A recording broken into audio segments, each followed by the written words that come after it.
Il faut voir qu'il quitte quand même la précédente en main. Ça fait dimension de calculer.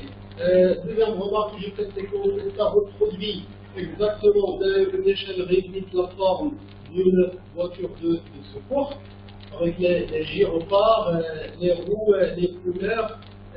Deuxième chose, c'est qu'on a des arrondis partout dans la forme. Il n'y a pas de mode droit, d'accord.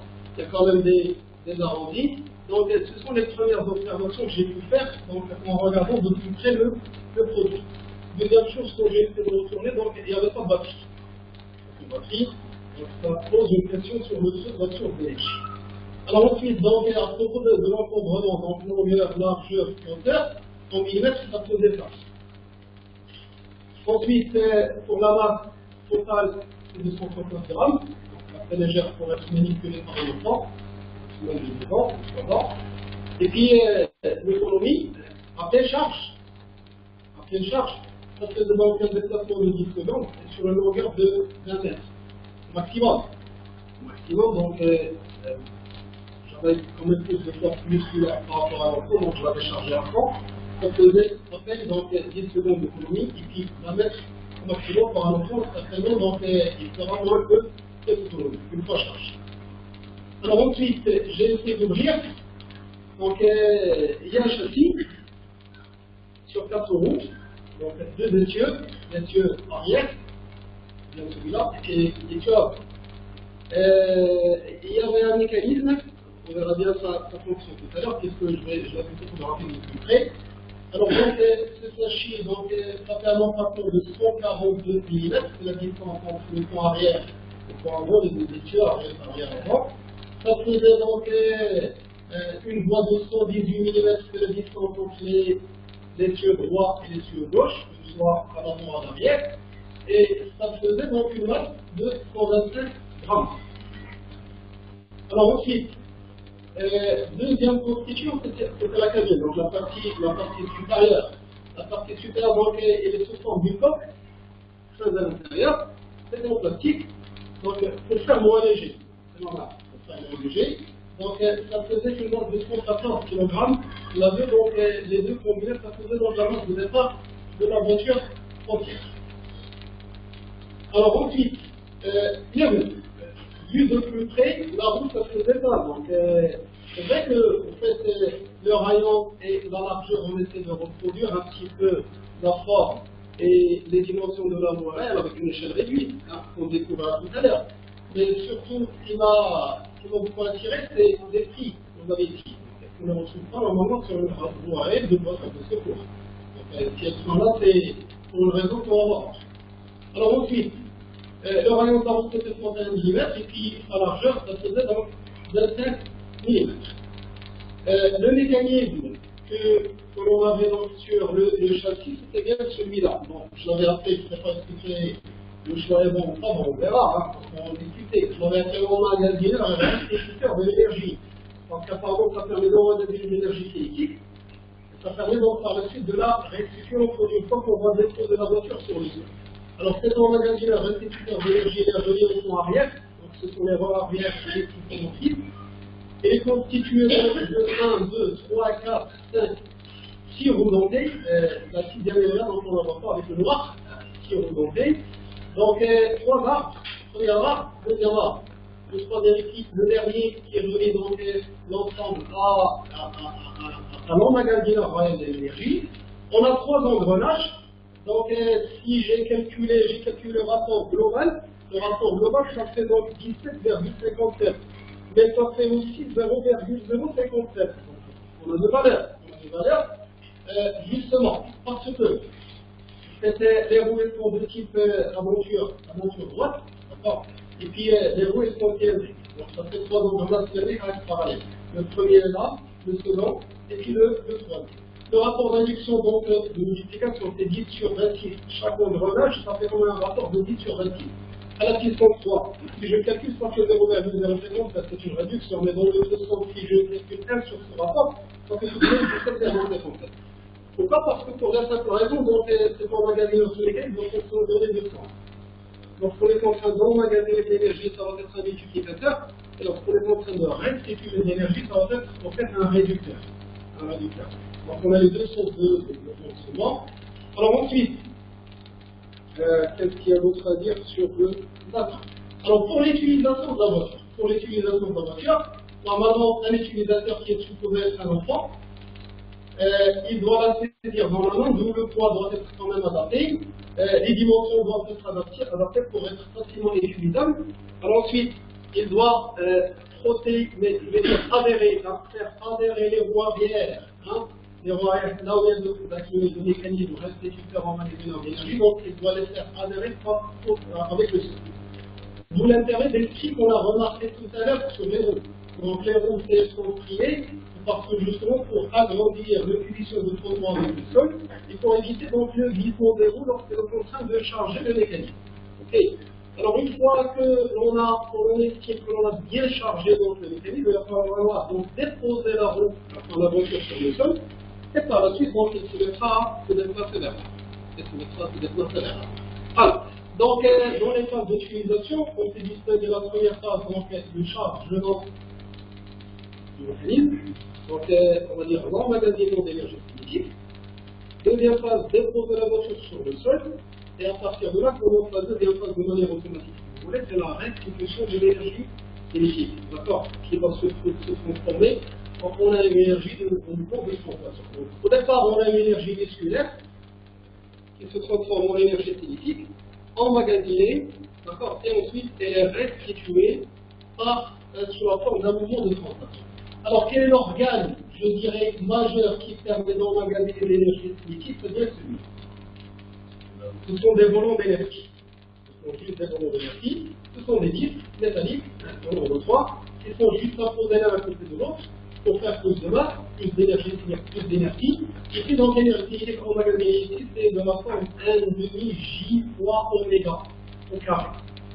1,5J fois oméga au carré. J c'est le moment d'énergie. Le moment d'énergie de cet ensemble augmente lorsqu'on augmente le rayon et lorsqu'on augmente la masse. Vu l'encombrement, on ne peut pas dépasser un rayon, on a un seul au niveau du rayon, donc il fallait jouer sur la composante masse. Jouer sur la composante masse, d'où le choix de ces disques qui sont métalliques, et d'où donc le nombre, le 3. D'accord. Alors n'oubliez pas que l'énergie c'est demi-J fois oméga au carré. Quand on augmente la vitesse d'augmentation, ça va augmenter doublement l'énergie cinétique. Donc ce qui fait qu'on a besoin d'un multiplicateur pour qu'on frotte on fait adhérer la roue avec le sol, on obtient donc des vitesses de rotation qui sont relativement modérées, relativement faibles. Mais grâce aux multiplications, n'oubliez pas que la multiplication c'est de l'ordre de 17,6. Donc un tour de rotation de la roue, ça correspond à 17,10 tours de seconde. Donc la quantité d'énergie qu'on va pouvoir emmagasiner avec un petit geste en frottant, en faisant adhérer la roue au sol. Alors, ce que j'ai remarqué aussi, c'est que sur ce mécanisme, il y a une petite pièce en plastique, d'accord, son rôle en fait c'est très important parce que ça permet de reproduire le comportement des voitures de secours. Avec le son d'une gyrophare, avec le son caractéristique des ambulances, des voitures de secours, etc., on va quand même le reproduire. C'est bien cette organe qui permet de reproduire ce son-là caractéristique. Il y avait un petit ressort. Je me suis longtemps posé la question pour quoi ça sert. Bon, j'ai découvert un OPC pour relier cette pièce en plastique, cette boule en plastique, avec les volants d'énergie. Ce qu'on a fait, c'est qu'on a créé des travaux sur cette pièce. D'accord? Des formes qui sont mal extérieures. Sur les disques, on a creusé des trous. Alors, pour relier les deux, pour maintenir la liaison entre cette volonté et cet élément d'énergie, on a utilisé ce ressort qui a fait, on a qui pousse constamment donc, les deux pièces et permet donc de les garder ensemble et de les relier ensemble. Voilà. Alors une fois toutes ces remarques faites, j'ai essayé de, d'accord, j'ai essayé quand même par ma mission, j'ai essayé de trouver mon mission, à savoir de construire le diagramme des cas d'utilisation. Voilà. Alors donc, déjà, ça concerne une voiture de fiction. Le service rendu, ok, bon, ce que je propose, il y a pas que ce que je vous montre aujourd'hui, c'est qu'une proposition qui normalement devra être améliorée. Alors, disons que le service essentiel, c'est de jouer. Donc, l'aventure de friction, à mon avis, ça permet à un enfant de jouer, enfin, à un acteur, on verra après, de jouer, en reproduisant, parce que jouer, on se pose la question, oui, mais jouer comment? Il y a plusieurs manières de jouer. Alors, en reproduisant le comportement d'une voiture de secours, d'accord, mais grâce à l'énergie musculaire. Il n'y a pas de source d'énergie électrique, il n'y a pas d'entrée rien. C'est grâce à l'énergie musculaire qu'on arrive à faire mouvoir la voiture, et donc pour réaliser, pour satisfaire au fait que le besoin de départ ou bien le service souhaité, c'est celui de faire jouer un autre. Alors, les acteurs, donc l'acteur, je dirais, principal, j'essaie quand même de respecter ce qu'on a toujours dit, donc les acteurs principaux à droite, les acteurs à gauche, les acteurs secondaires à gauche, d'accord, ce qui n'est pas tout à fait exigeant à respecter tout le temps, d'accord. Alors donc l'acteur principal c'est un enfant de moins de 15 ans. Alors ensuite, ce service peut être réalisé en utilisant quoi? D'où les acteurs secondaires, et bien en utilisant le sol. Si vous ne la frottez pas, vous ne la faites pas adhérer au sol, vous ne tiendrez pas le comportement souhaité, mais vous ne pourrez pas emmagasiner l'énergie. Donc si vous remplacez par quoi, donc c'est vrai, on peut charger le mécanisme par image, d'accord, en faisant tourner les mouvements. Mais normalement, il a été fait pour la faire sauter, pour la faire adhérer seul. Voilà, donc j'obtiens mon diagramme, d'accord, des cas d'utilisation. Avec quelques cas d'utilisation, c'est vrai, on peut en rajouter d'autres, mais bon, c'est le cas d'utilisation à mon avis. Point de vue concepteur. Si on apprend à concevoir la voiture, c'est juste pour faire jouer un enfant, mais sans utiliser d'autres sources d'énergie, et on va le faire jouer en lui faisant reproduire le comportement d'une voiture de secours, rien qu'avec son énergie musculaire. Voilà. Alors ensuite, il fallait penser au deuxième diagramme, d'accord, qui fait partie quand même des diagrammes qui permettent d'établir un cahier de charge, à savoir le diagramme des exigences. Alors là, ça n'a pas été une tâche facile. Dans un premier temps, j'étais parti avec un petit, je dirais un grand objectif. Celui de reconstituer un diagramme d'exigence qui me permettra de justifier chaque pièce du mécanisme. Si on a la pièce telle, et que ça permet de satisfaire telle exigence, il va falloir que ça figure sur mon diagramme d'exigence. Très bien. Alors, l'objectif que je n'ai pas atteint. On atteint par exemple que lorsque je suis commencé à construire le diagramme, petit à petit, je me suis retrouvé avec un diagramme relativement énorme. D'accord, un diagramme très grand. C'est normal, pour justifier toute pièce. C'est normal, parce qu'on a un élément, un composant dans un système, ça doit servir à quelque chose. Si ça ne sert à rien, normalement, il n'y a pas lieu que ça existe. Ça ne doit pas exister sur le monde. Alors j'ai des raisons, j'avais pensé, c'est ça l'idée de départ. J'avais pensé à construire un diagramme d'exigence qui me permet, une fois arrivé à la dernière colonne, et j'avais pensé aussi à placer la dernière colonne, dans laquelle on a les solutions technologiques. Donc la relation de type dépendance, satisfaction. J'avais pensé à placer quand même la liste de tous les composants. Très rapidement, ça a dégénéré sur un diagramme relativement très grand, très complexe. Alors pour des considérations, je dirais, pédagogiques, j'avais donc changé d'objectif, j'avais pensé donc à réduire légèrement. Alors, ce que je vous montrer là, c'est une proposition mais qui est prête à être exploitée, mais surtout à être détaillée. Il faut toujours la détailler comment. Alors, ce diagramme des exigences, je suis parti donc d'une exigence, je dirais, composite. Écoutez, j'essaie toujours de compter à de l'eau du terme, surtout qui ne me font pas compter à la méthode fonctionne. C'est pas facile. Madame Mouchki, elle m'a 2015, donc on a été obligé donc, de présenter pour la première fois et d'utiliser le diagramme. Il fallait se détacher complètement de la réflexion analyse fonctionnelle et se mettre dans l'air du diagramme. On est toujours trompé par l'utilisation de mots, fonctions, fonctions contraintes, sous-fonctions, etc.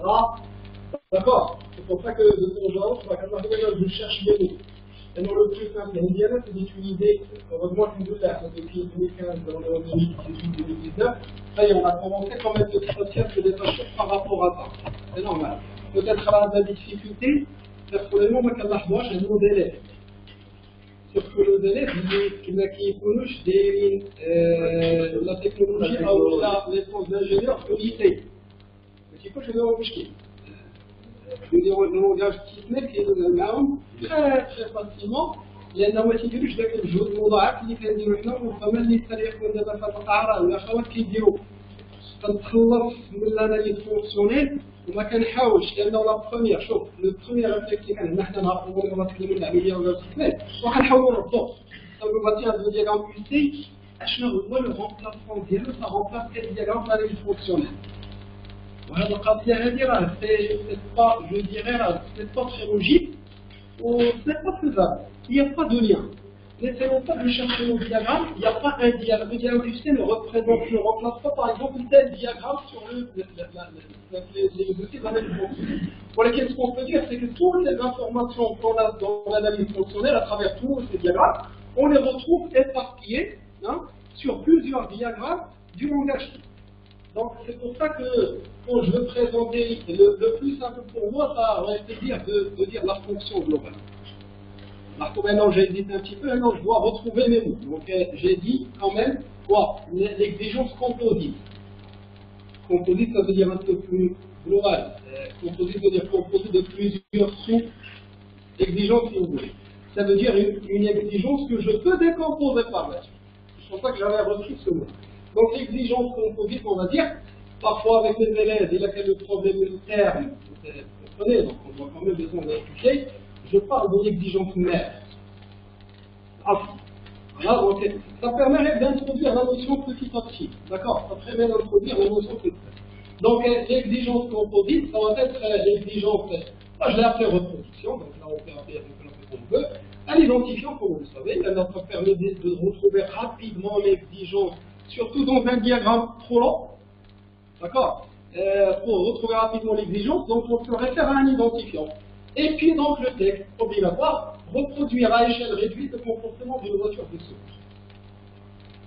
Alors vous pouvez remarquer d'après le texte que là je suis en train de me mettre dans la tête du concepteur. Le concepteur, donc c'est ce qu'il voulait faire.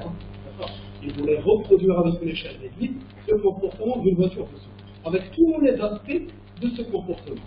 Alors maintenant, cette exigence composite, ça génère la relation, donc c'est la relation de contenance. Donc pour lire par exemple, on va dire que l'exigence d'identifiant ID1 contient l'exigence d'identifiant 1.1. Je l'ai appelé mouvement.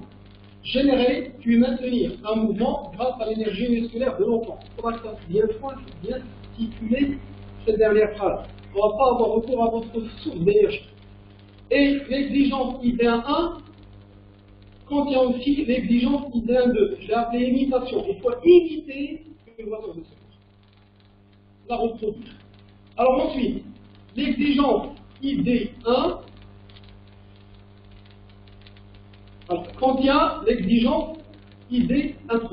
Donc les exigences 1.1, 1.2, 1.3 elles sont contenues dans l'exigence 1. Donc c'est une décomposition, si vous voulez, de l'exigence 1.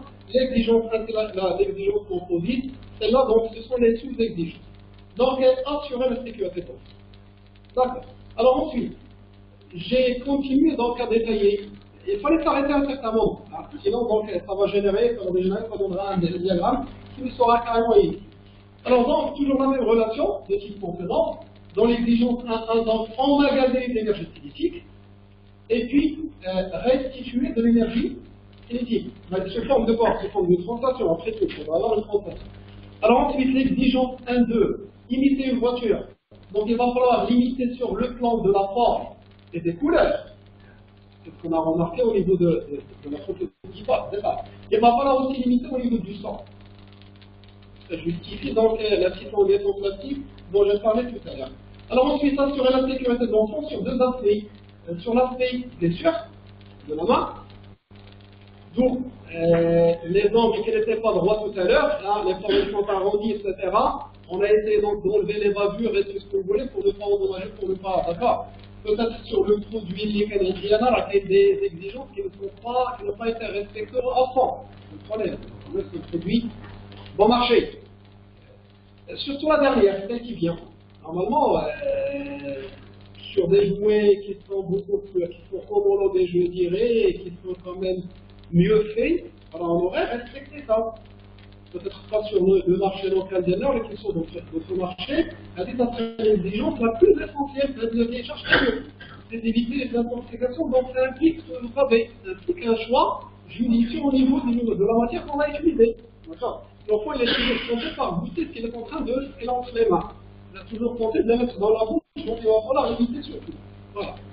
Alors, je me suis arrêté à ce niveau-là. D'accord. J'avais envie de détailler davantage, mais bon, je me suis dit que tiens, on arrête à ce niveau-là. Ensuite, je suis passé sur d'autres types de relations. Des relations de type dépendant. Relations de type dépendant, vous mais de quel type? Parce que quand vous me dites que telle chose dépend de telle autre chose, là je vous dis tiens, c'est bon, j'ai compris, oui, il y a une dépendance. Oui, mais dites-moi s'il vous plaît, de quelle nature? A dépend de P, de comment?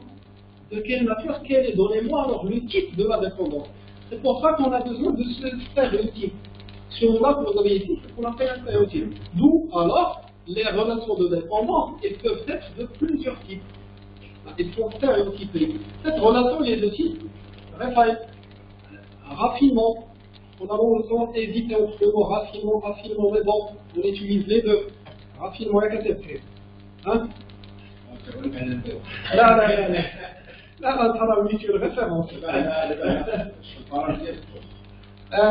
Bon, on évite possiblement, mais bon, écoutez, pour nos élèves, parce qu'on est là pour mes élèves, et moi-même, je ne fais pas vraiment la différence entre les deux mots. شوية مستوى عالي من الفرنسي يقدروا يديروا الفرق. بالنسبة لي أنا raffinement, je ne vois pas la différence. J'avais utilisé parfois le mot raffinement, ولكن تشعر ما رجعنا عاوتاني مع التفكير اللي رسوم شوية تاع l'université, on a retrouvé le mot raffinement. Raffinement, ça veut dire donner plus de détails, plus de précision. Voilà, raffiner. D'accord, donner plus de précision, beaucoup plus de détails. Peut-être que les mais là, c'est moi qui le mot raffinement, mais bon.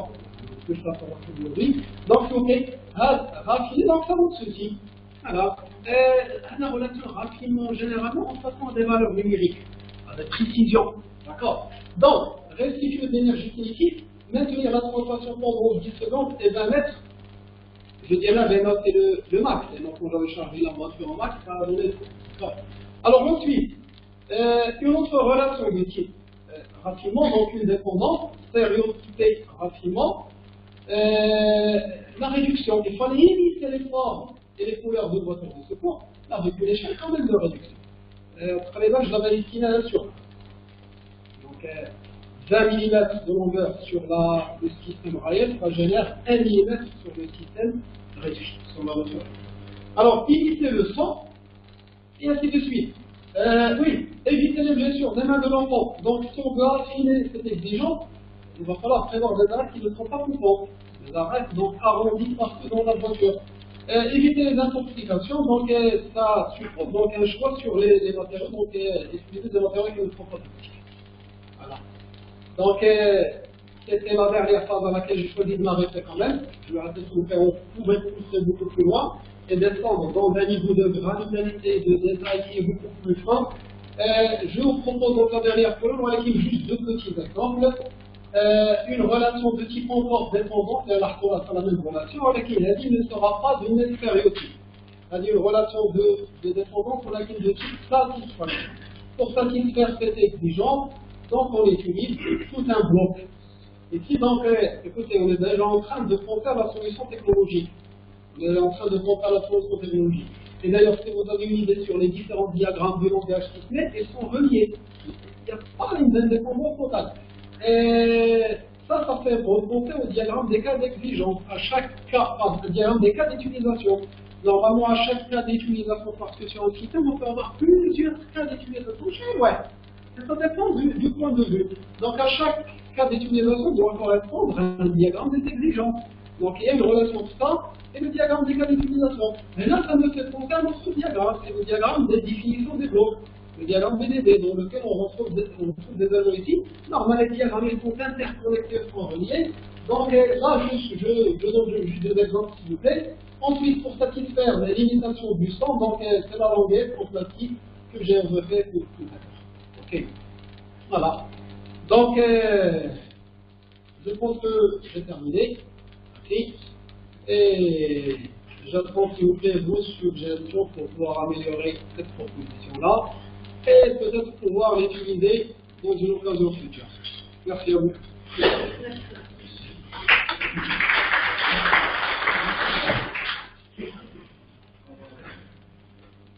Merci. À vous la parole.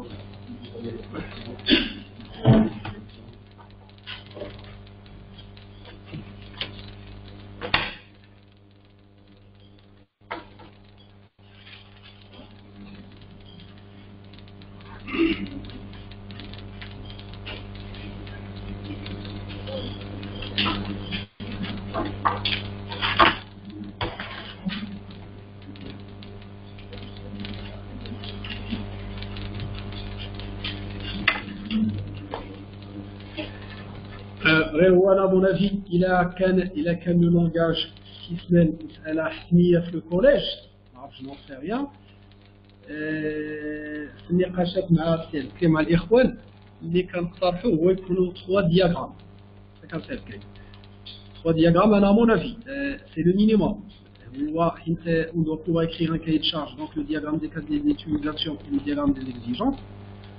On doit pouvoir quand même décrire les constituants d'un système, le diagramme BDD. Alors déjà, dans un premier niveau, 3 diagrammes seront très utiles.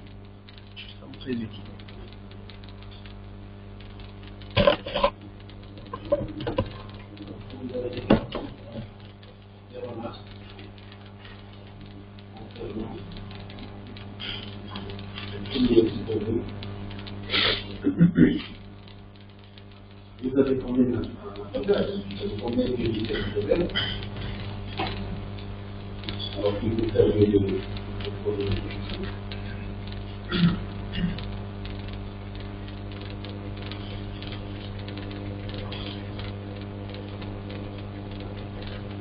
Il a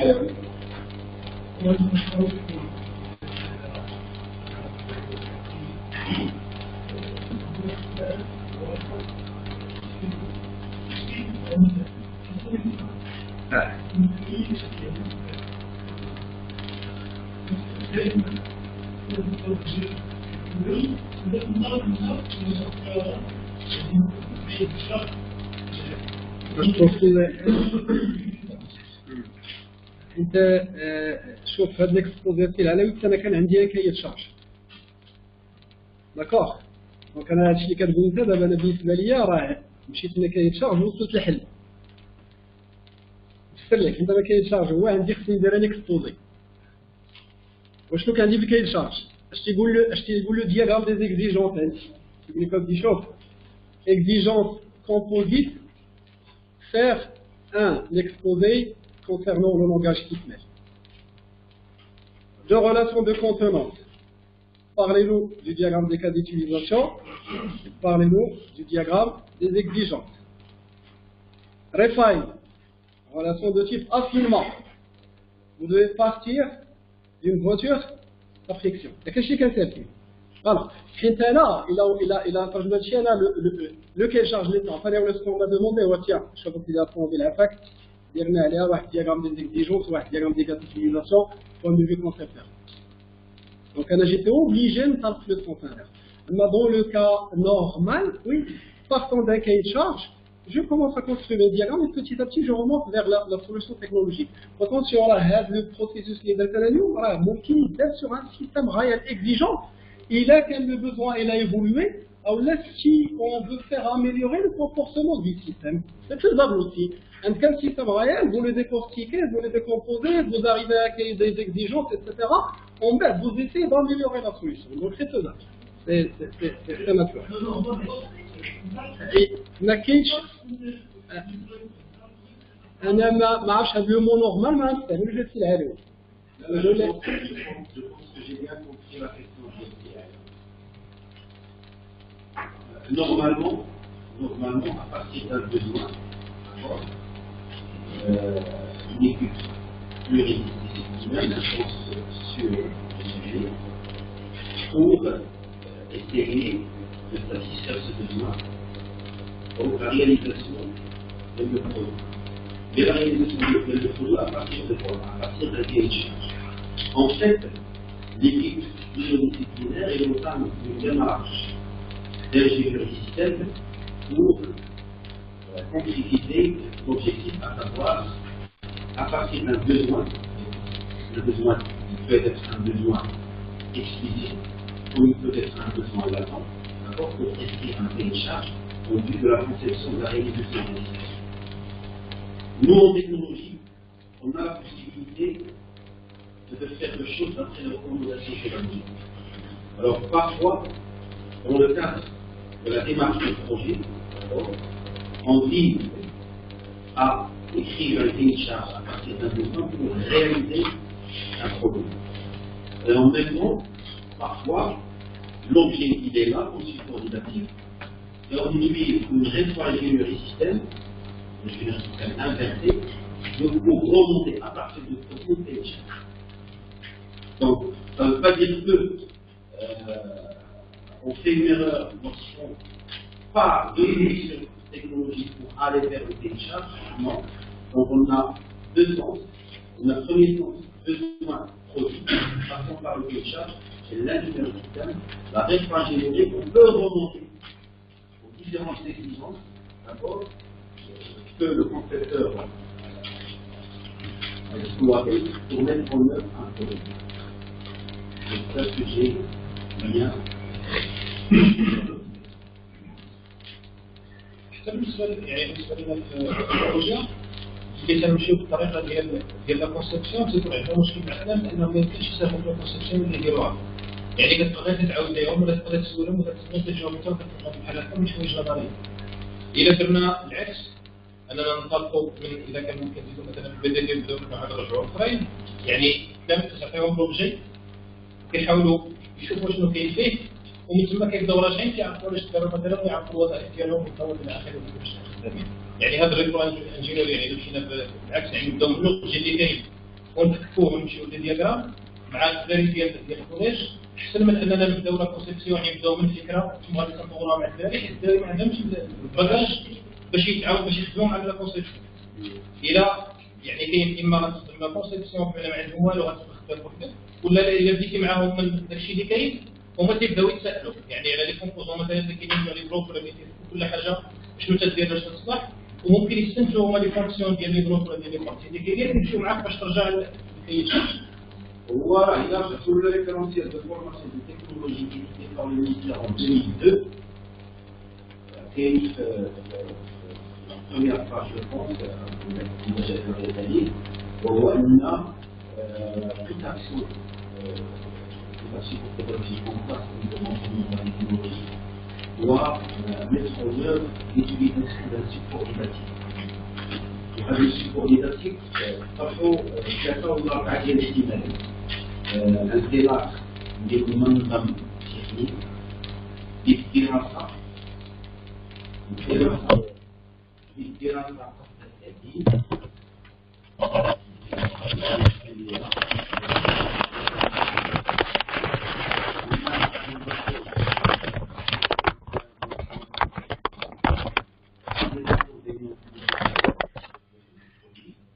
ولا introduit innovant.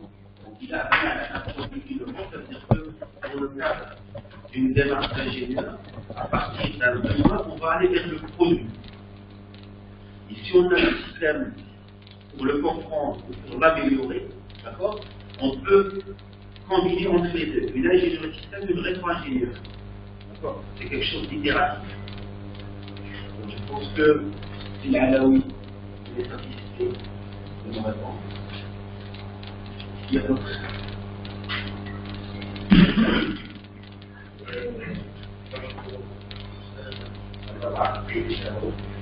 Pour les étudiants, on peut dire, fait à l'échelle critique au niveau d'une voiture. L'évolution de components du mouvement.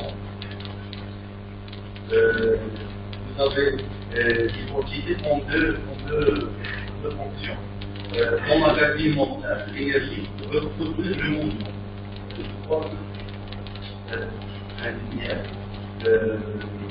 Vous avez ignoré générer l'énergie d'abord primitive pour emmagasiner.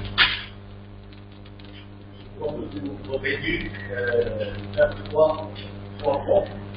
Le premier c'est générer d'abord l'énergie primitive par les roues. Et là, vous pouvez parler des membres qui sont ajoutés au roues, puis emmagasiner cette énergie, puis reproduire le mouvement. D'accord, allez vous proposer donc de décomposer ici. Donc, ajouter notre relation de composants. On a gagné d'énergie. C'est générer l'énergie. D'accord.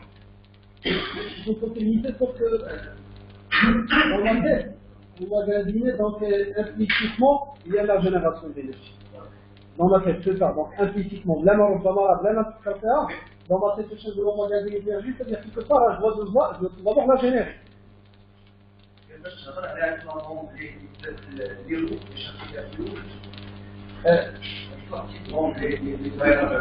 D'accord. Donc votre proposition là, je la prendrai dans le cas où je veux quand même arriver à mon objectif de départ le plus.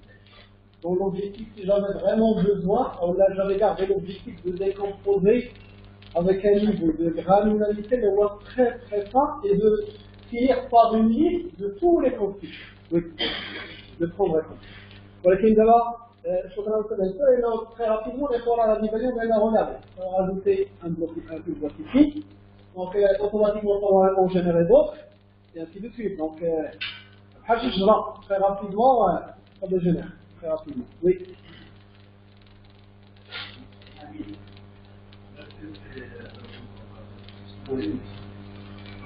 Moi, je vois que dans les gars, avec la diversité,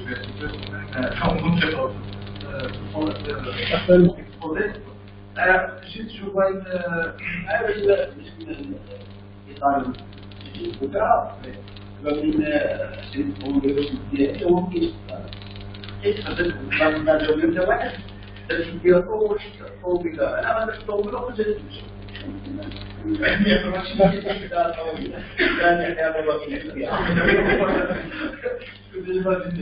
alors, moi je vois une différence. Vous avez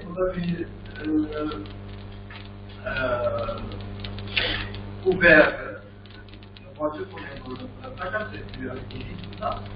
Voilà. Donc je vois donc ça peut que le produit soit démontable. L'exigence ou bien le but du constructeur de pouvoir produire un produit qui est démontable. Donc, rien à voir là-dedans, l'intérieur en plus, il n'y a pas de choses à réparer comme on trouve pour l'exemple pour réparer. Mais là, je ne vois pas pourquoi, d'ailleurs, parce que je ne pas ici, l'exigence que de concevoir un produit qui est démontable. Le premier, c'est en fait, il a réalisé la liaison. C'est une liaison encadrement d'ailleurs. La liaison encadrement, c'est de grandes parties. On va dire entre la cabine et le châssis. Donc la liaison, elle est réalisée par très bien dit. Donc c'est pas une image, il y a des un parodage qui est réalisé ici, donc à 6 endroits. Je la pense à relier les deux parts, juste parce que c'est la solution la plus simple. D'accord. Deuxième caractère, dans le cahier des charges initial, on a quand même pensé à un enfant. Un enfant, surtout les garçons, c'est vrai que c'est. ربما كان في كاين شارج ou la plus, donc là, ça nous amène à faire quoi? Le diagramme des cas d'utilisation.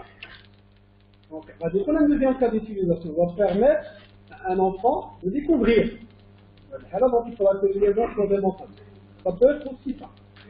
Voilà, je pense, dans un jouet, on voit vraiment, je sais pas, qui respecte toutes les normes en vigueur, ça peut amener à ça. Je peux faire des vidéos, permettre à un enfant de découvrir, de voir comment c'est fait, etc.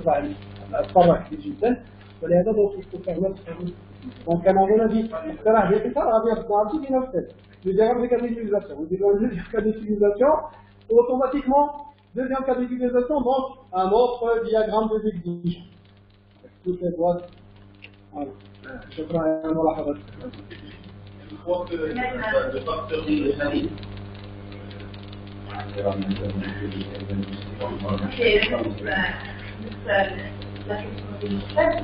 Je pense que la position de concepteur utiliser ici, ce n'est pas pour le démontage joué, mais juste pour faciliter le montage. Juste pour monter le jeu, facilement, la plus facile, c'est utiliser بالنسبه لي ورا الحق على اليدون كتصوم لا بلو سامبل اللي هنا هي avec les différences يعني واضح. alors ما هوش كاين ذاك البعد الثاني في الراس ديال لو كونسيبتور جو نو سي با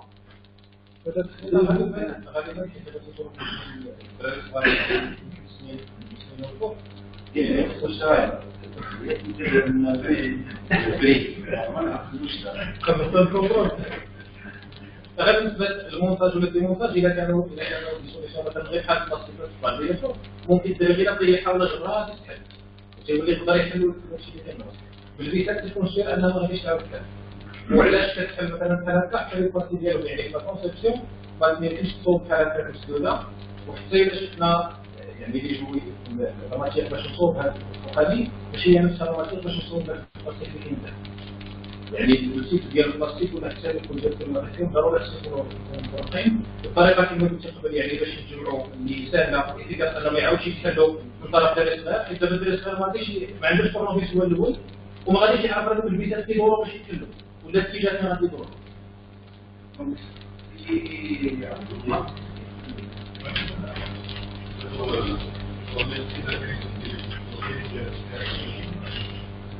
Il y a un travail très méthodique, c'est vraiment très réalisé.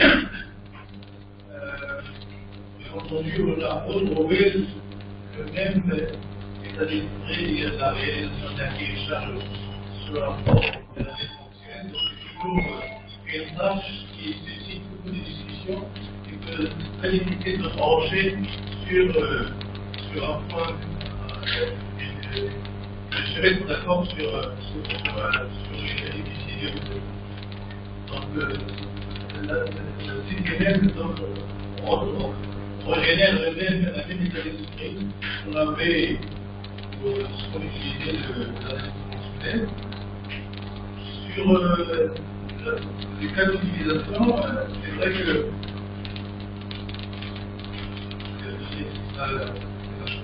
un seul cas d'utilisation, mais en général, pour les jouer, c'est toujours assez fort marketing. Je n'ai jamais dit tout le monde comme un jeu pour les concepteurs, c'est toujours assez fort de marketing, soit pour l'améliorer de voiture, soit pour annoncer un produit nouveau, au niveau de son éthique, au niveau de son fonctionnement. Donc, en général, il y a toujours ce caractère de marketing dans l'aspect ou dans le fonctionnement d'un jeu. On peut quand même inclure ce cas d'utilisation que je ne limitais pas uniquement au cas du jeu. Sur le deuxième diagramme, il y a des exigences. Je pense que il faut même faire un choix, comme il a fait cette année, de rester calme ou bien de rester avec plus de détails. Donc c'est la complication. Le choix est toujours très difficile à la la compréhension ou bien le fait que les élèves ne soient pédagogiques, notamment de se limiter à un certain niveau de détail pour ne pas encombrer, si vous voulez, les diagrammes et ça rendra la tâche plus délicate. Malgré que si a choisi de limiter, ça reste quand même très délicat pour les élèves de comprendre. Une fois ces diagrammes sont complétés comme ça, c'est très difficile à analyser pour les élèves. À mon sens, c'est pareil,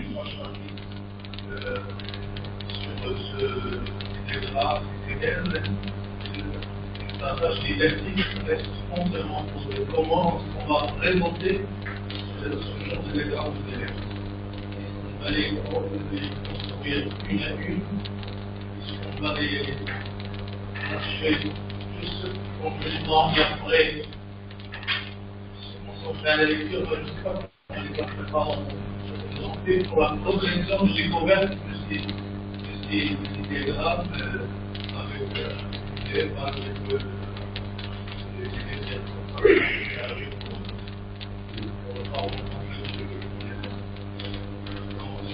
la culture didactique, la structure de l'aide et l'État à notre niveau de collège. Pour ce cas, donc, normalement, on va traiter 7 diagrammes. Dans l'industrie, il y a 9 diagrammes. Il y a 7 diagrammes. Donc, on ne fait pas ces 7 diagrammes. Donc, personnellement, donc, j'ai fait un choix pédagogique. Je ne fais pas les 7 diagrammes en un seul coup. J'essaie de les étaler sur toute l'année. Dans une première séance, déjà, donc je commence à introduire la nécessité et l'étaler de son langage cible. Pour vous dire, ça passe plus facilement avec des élèves qui n'ont pas déjà vu de l'analyse fonctionnelle qu'avec des élèves qui essaient de se retrouver dans ce qu'ils savent déjà. Donc, il n'arrête jamais de se poser la question, monsieur, dites-moi s'il vous plaît, où est-ce qu'il y a le diagramme, par exemple, ah tiens, ce diagramme, ça me rappelle le diagramme pieuvre. Donc, ils essaient toujours de faire le lien, et là, ça devient très compliqué pour eux. Par contre, avec les élèves qui n'ont aucune idée d'analyse fonctionnelle, ça passe plus facilement. Peut-être ça passe beaucoup plus facilement que ce qu'a été le cas pour nous en 2015. Ils n'ont pas à se détacher de tout un héritage pour pouvoir s'adapter à une nouvelle situation. Ils n'ont pas à faire cet effort. Alors donc, j'essaie quand même d'introduire progressivement les diagrammes. Je commence déjà par le diagramme des cas d'utilisation. Alors, dans le diagramme des cas d'utilisation, j'explique quand même à quoi ça sert. Et je me réfère à un système qu'ils connaissent très très bien pour construire notre premier diagramme des cas d'utilisation. Je ne leur pose pas la question au niveau de la construction de ce diagramme, mais j'essaie de lire le diagramme avec eux. Parce qu'à notre niveau, on nous demande les compétences qu'on doit faire acquérir à nos élèves, c'est qu'ils doivent savoir lire un diagramme qui se met. Alors, là, quel style est-ce? Dans les classes préparatoires, savoir lire, ça génère deux choses. Savoir retirer et extraire des informations à partir d'un diagramme, mais savoir aussi compléter un diagramme. Ce qu'on ne peut pas demander à un élève en classe prépa, c'est de construire un diagramme qui se mêle de A à Z. Ça, on ne peut pas se le permettre. Mais lui demander, à partir d'un dossier technique, de compléter un diagramme et de boucher certains trous, ça se fait. Lui demander d'extraire des informations à partir d'un diagramme complet, ça se fait. Dans un niveau supérieur, au niveau agrég par exemple, les candidats doivent construire tous les diagrammes. Les 9 diagrammes qui se mêlent doivent être conçus par le candidat, doivent être traités, doivent être donc faits de A à Z. Alors donc, je commence par introduire à mon avis les diagrammes, je vais dire entre guillemets les plus simples. Diagrammes des cas d'utilisation, ils comprennent facilement, ne vous inquiétez pas. Diagramme des exigences, pas peut-être à ce niveau-là avec tous ces détails, d'accord? Sur le plan didactique, écoutez, c'est ce genre de projection que je fais. J'essaie de construire petit à petit. Mais chez Kanji Okarmel, le diagramme Kullu Kamel, il se perd. Okay, petit à petit, donc j'essaie de construire les boîtes, les relations, etc. Voilà. Alors, avec la première séance, je ne peux pas faire efficace, les diagrammes, loin de là. Absolument. Parce que ce qu'on essaie de faire, personnellement je vais à ça, on voit dans chaque séance, il y a un diagramme système. Dans chaque TD, lorsque je leur fais faire un TD maintenant de cinématique, de dynamique, d'asservissement, d'automatique, il y a un diagramme. Les TD ديالنا ماشي بحال les TD ديال الماث. C'est de l'abstrait. On considère un ensemble tel que. On a des systèmes réels, c'est des sens d'ingénieurs. Comme c'est le cas en technologie. Vous ne travaillez pas sur l'abstrait, vous travaillez sur des systèmes réels existants. Donc, puisque le TD ديالنا حنا مبين des systèmes réels existants. قبل ما التلميذ يدير une recherche ou une détermination, une analyse de la cinématique, de la dynamique, de l'énergie, de ce que vous voulez, il fait le mécanisme. Il doit comprendre le système. Donc, une introduction, une présentation du mécanisme. C'est-à-dire que la présentation, je vais un diagramme système. Ah oui, juste. Alors, l'habitude. Très rapidement, écoutez. Si vous voulez le diagramme d'exigence, vous avez la question de cinématique qui calcule la vitesse, vous avez est-ce que le cahier de charge est satisfait? Vous avez automatiquement le diagramme des exigences. Tiens, il y a une exigence, la vitesse, oui, V doit être supérieur à telle quantité. J'obtiens V supérieur à ça, donc si j'obtiens, oui, diagramme. Donc, le cahier de charge est satisfait. D'ailleurs, l'exigence, avec même l'exigence ID1 1.21 est satisfaite. انت ما تقولش مع راسك ودي شوف الخطا اللي ربما كنا كنوقعوا فيه حنا هو فاش كانت عندنا الاناليز فونكسيونيل ولا كتجي كتعطيه كل شيء دقه وحده ومن بعد تقول لي واضح يلاه واضح بها هادشي اللي عطيتك ما يمكنش ça se fait tout au long de l'année donc le langage qui se met انا بالنسبه ليا c'est un outil d'analyse de représentation donc تيحتفظ بهذا الموقع ديالو بهذا لا فونكسيون ديالو بغيت ندير ان تي دي ان دي اس ان كونكور تو سكو فولي les diagrammes de langage système, c'est qu'on indique le texte introductif que je donne au candidat ou que je donne à l'élève, même dans un TD. Et par conséquent, si vous voulez les titres, vous allez. Alors, je vous assure, les élèves qui t'aiment plus rapidement que ce qu'ils t'aiment là, peut-être le même niveau d'acquisition, c'est normal. Ou alors, si vous voulez un outil, il se retrouve rapidement. كطرح عليه السؤال تعرف فين نلقى لافورماسيون واش في دياغرام ديال اليوتيليزاسيون في دياغرام ديال اكزيجونس ولا بلا فورت دياغرام حيت حنا عندنا دوطخ تيب دو دياغرام حنا كنستعملوا بزاف لو دياغرام ديال اليوتيليزاسيون مي سورتو لو دياغرام ديال اكزيجونس ما كاينش تلقى شويه بروف شويه دابا فيه دياغرام ديال اكزيجونس هذا هو الكي شارج كومبيني مع لو دياغرام ديال اليوتيليزاسيون كنستعملوا بزاف لو دياغرام دي دي حيت ان سيغتان مومون خصك تشرح ليه لي كونستيتيون دو ميكانيزم عطيهم ليه انا عطيهم ليه انا سو فورم دان تكست sous forme d'un diagramme BDD. C'est terminé. On a même évolué, vous les avez les diagrammes BDD, mais فيهم سمايا تاع les composants فيهم تصور. أحسن. تصور. Je ne sais pas est-ce que ما عنديش la projection sur mon PC, je vous aurais montré un concours prestigieux, avec un diagramme BDD les photos. Donc, limite de rien, on a un seul coup d'œil qui est outil يشمل جميع les constituants تاعه, ben ça remplace un long texte. وكنستعملوا واحد الدياغرام اخر اللي هو لو دياغرام ديتا هذا كيستعمل عندنا بزاف لي كلاد بريباراتوار لانه سا رومبلاس لو نسيت كاع السميه هوروزمون لا الغرافات الله يرحم والديك سا رومبلاس لو غرافات لو دياغرام ديتا هادو هما لي بليز utilisés dans le préparatoire mais bon n'empêche راه كاين d'autres diagrammes qu'on utilise de temps en temps d'accord donc sur le choix اللي درتها مع mes élèves هو هذا دونك كنعطيهم دونك une information je dirais غير كيعرفوا بان راه كاين شي حاجه كيسابيل سيسمال كاين شي حاجه كيسابيل دياغرام تيل لا ما ندخل في التفاصيل ولكن بعد tout au long de l'année je les utilise كل حصه دخلنا نقسموا ولا بدا يلقاو دياغرام سيسمال و ça sera l'occasion d'approfondir petit à petit كتجي فين كتسالي العام حتى يكونوا دونك لو لونغاج سيسمال شي حاجه اللي هي عاديه عندهم في الكوتيديان كاع